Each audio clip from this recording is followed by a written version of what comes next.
Getting divorced doesn't mean you will lose your green card. Everybody knows if you get married to a US citizen, you can get a green card, but that's only a temporary one, and you need to keep the green card, and that's the hard part. And just because you got the divorce with that US citizen doesn't mean your green card will be taken away. If you can prove that your love was real, right? The marriage was bona fide and it didn't work out, which most marriages don't, you can still keep your green card. And you don't have to do a joint petition, which is a 751 application with USCIS. You could do a 751 waiver application. So after doing thousands of 751 waiver applications, we want to share with you all the different arguments and strategies that we've employed so you can prove that you deserve to keep your green card, even though the marriage didn't work out. Let's go. Hi everyone, my name is Joseph. I'm the managing partner here at Tsang and Associates, where we solve legal problems with creative solutions.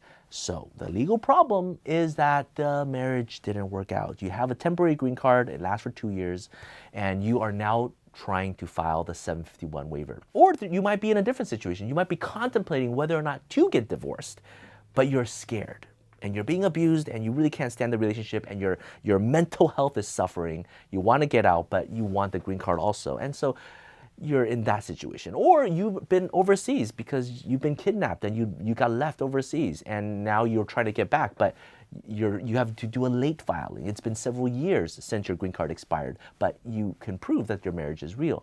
There's so many different circumstances in which you need to file a 751 waiver. Whatever situation, you need to put together a case and argue your marriage is real. Go back to, how did you first fall in love? What were the documents submitted? And if there weren't any documents submitted to get your initial green card in the first place, explain why. The United States of America under USCIS is not trying to penalize you for not having documents.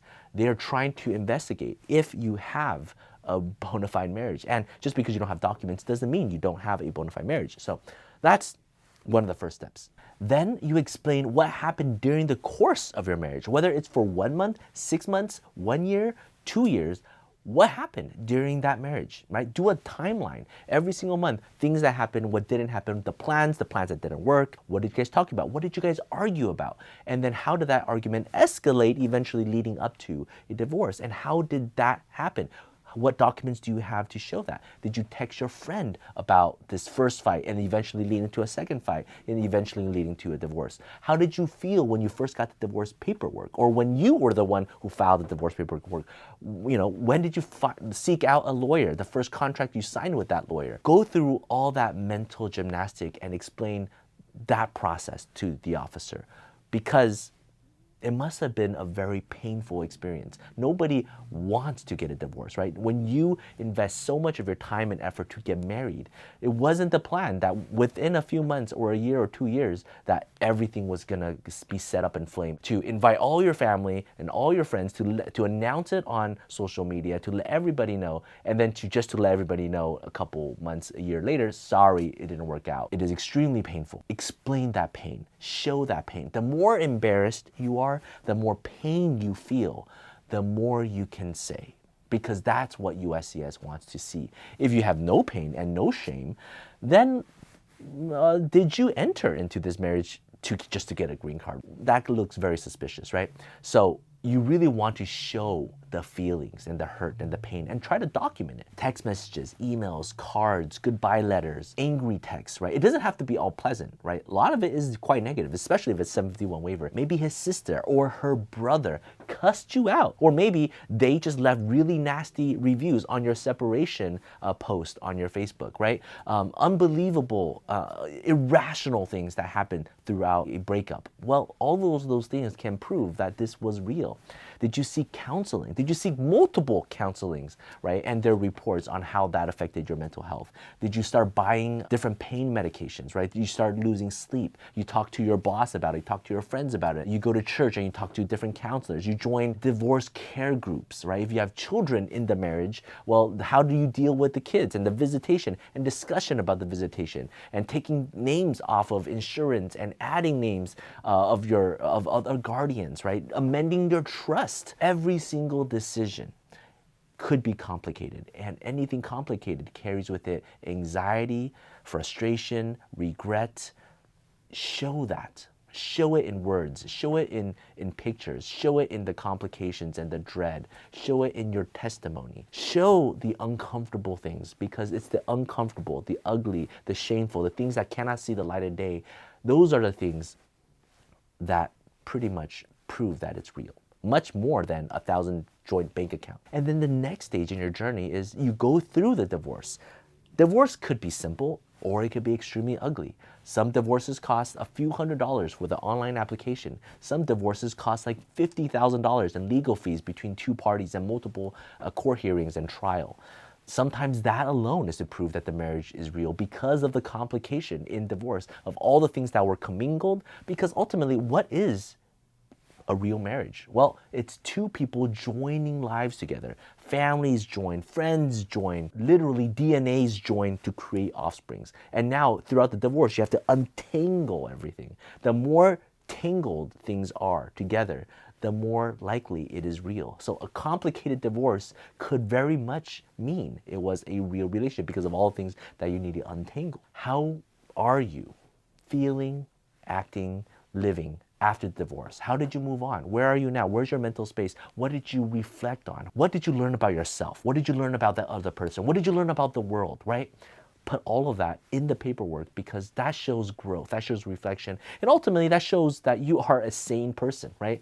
If you don't seem to be normal, if you don't seem to be sane, maybe the US doesn't want you. So prove that you are yourself a good person. It's just a good idea to show you have good moral character, that you are financially stable and that you're able to afford to live here, and you have a good degree, and you are actively making the US better, right? So how do you prove that? Well, are you involved with community service? Are you part of any nonprofit organizations that help people, help animals, help the environment? Do you pay taxes? Do you have a high income? Where are you in this social standing, right? Are you making the US both economically, socially, culturally a better place? So all of this is to show that you are somebody desirable and the US should give you a green card. Again, you've already had a green card technically, right? Now, if you are overseas and you've left for 1 year, 2 years, you have the additional burden to prove you want to come back and you didn't intend to leave, but you had to for whatever reason. Make those type of arguments as well. So there's so many things to prove. And again, USCIS might challenge your case because they might suspect it's fraud because you got a divorce.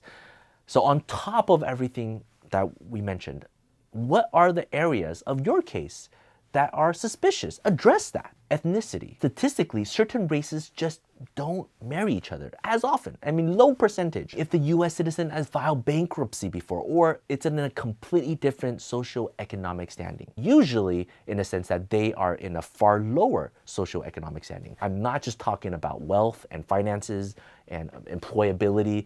I'm talking about social status as well, right? So your education level, how you dress, where you do for fun. Somebody who's in a completely different social economic strata, they just don't share the same life. They're in a different world. The third thing, and that's really sensitive, is looks. I've met many officers on these issues over the conferences, over the years. If two people just doesn't look like they go together, especially if one person looks a lot worse than the other person, again, the burden of proof is on the couple to prove why they made it work. If they just clearly don't look like they go together, it just looks a little suspicious. You don't want the officer to be in a position where it's like, well, I could have told you so. I could, when you first filed the application and you got the green card, I could have told you it was not going to work out, and now it didn't work out, right? But you want to prove, well, we tried. We really did try, and this is how we tried. It's not just about age or race or socioeconomic standing or employability